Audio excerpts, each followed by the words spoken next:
Hi everybody, welcome back. I've just done a pour and it was actually a rainbow pour, and this is what was left on my worktop. So I used paper on my worktop, I scraped all the paint together and poured it into this dish. I haven't mixed it. So it's quite subtle, but you can see, I'm hoping you can see, there's quite a lot of variation in there. So I've got two choices. One is I could mix it and see what colour I get. Or the other option is that I actually use it like this and do some sort of very fluid pour with it, with the variation. I also have this, which is mixed from another painting I did. So all Dutch pour paint, all Dutch pour consistency. And I think those two go quite well together. So what I'm thinking of doing is actually doing a bit of a dirty pour, pouring some of the dark into the lighter one, just to give a bit of variation, and then doing maybe some sort of ring pour on here just to see what I get. So it's just a way of trying to experiment with some old paint, which might otherwise been thrown away. So you can see as well, I haven't mixed this one. There's less variation, but you can see some variation in there. So I think if I just drizzle in some of the dark like that, and then pour it onto the canvas. I'm using, this is a hexagonal canvas. I think it's the 30 centimetre or 40. Can't remember, doesn't matter. Hexagonal canvas. So I'm just thinking I might just try and do a little ring pour. See what happens.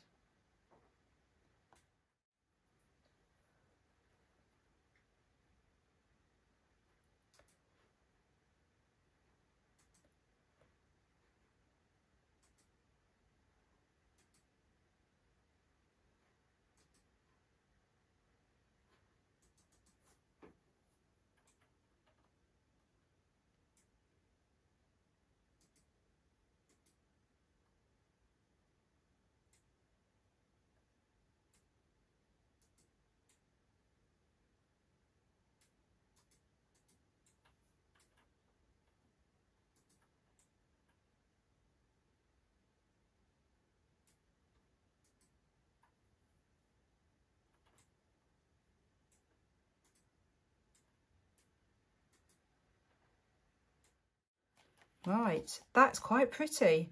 I realised there was white coming out at the end, and I realised I had poured the leftover paint into a pot that had white in it, so you've got a little bit of white. Just going to swirl that centre round. Right, a lot of nice runny paint on there, so there is no need to put a flow extender down.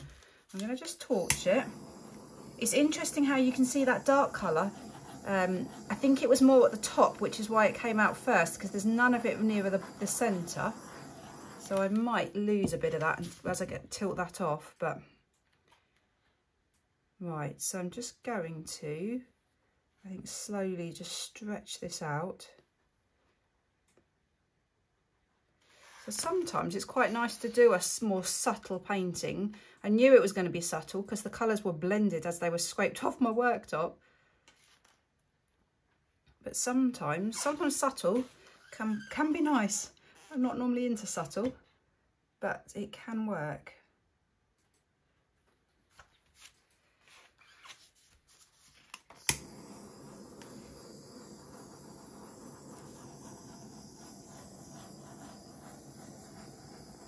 I think I'm going to lose most of this dark, which is a real shame, but never mind. So let's just go over these edges.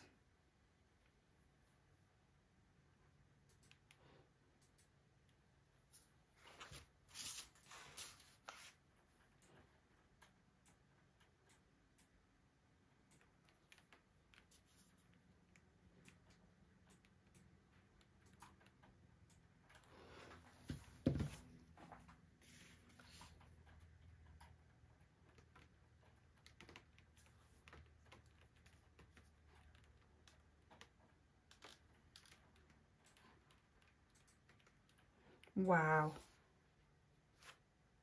Wow, that is absolutely beautiful. It's so subtle.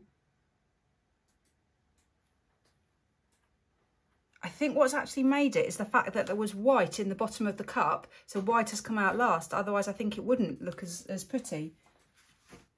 Wow, I'm so glad I didn't just blend that mixture. That's taught me a really big lesson. So it's good, just scrape the paint off your worktop and consider using it just like that, re-pouring it straight out the cup. So there's just a few, the little corners have just got missed. I'm happy with the composition. There's not a huge amount I can do with the composition, other than shift the centre over slightly further, which I could do, but I think I quite like this dark line here. If I shift it, I'll lose that darker line.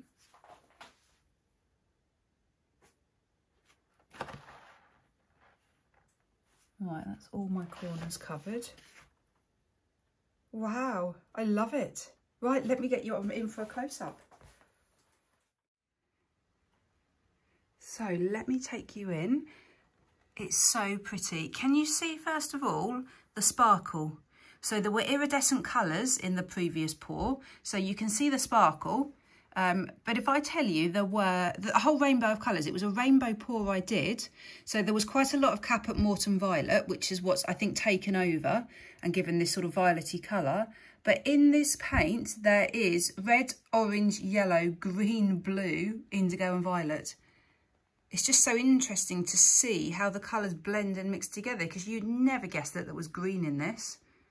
Or maybe you would there. Maybe, yeah, maybe you can see a very slight hint of it just there. But there is a whole rainbow of colours in here, but who would know? Oh, I'm really excited. Right, I will be back when it's dry.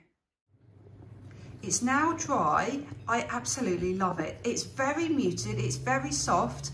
It's very different from my normal pours, but there's just something so peaceful and elegant and tranquil about it.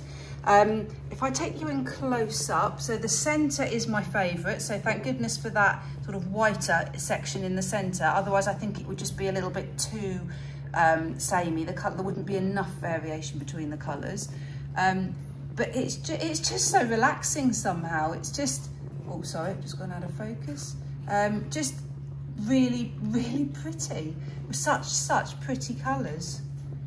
I just wonder how many lines there are, hundreds and hundreds.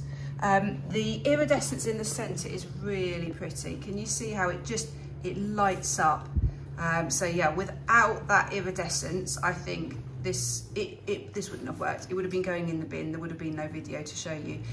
But with that iridescence, really, really like it. Let me know what you think. Please leave me a comment. Give me any thoughts you have, any ideas you have about this.